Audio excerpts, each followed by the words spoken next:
I think it's really important that the EU and NATO are actually developing much more of a role. And actually, there's been some really interesting work done on women and peacekeeping by NATO as well. I had the opportunity to quiz some senior NATO people about this and was genuinely impressed at the level of thinking that had gone into it. But I think it is really important because the EU has a different role to NATO. The EU has a much stronger, well, we are a civil organisation inside NATO, inside the EU.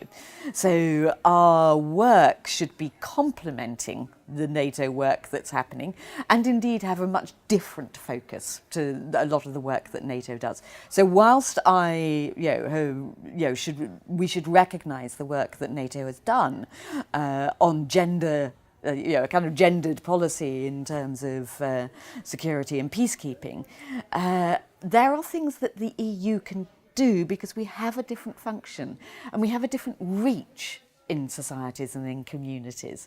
So it is about amplifying the work that each organisation does with women and recognising our strengths and recognising where it is better that a different partner does a particular role.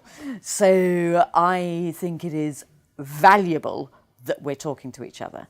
I think it is very important that we learn from each other's best practices, but also recognise that we have different roles and that therefore we complement each other's work where we work together.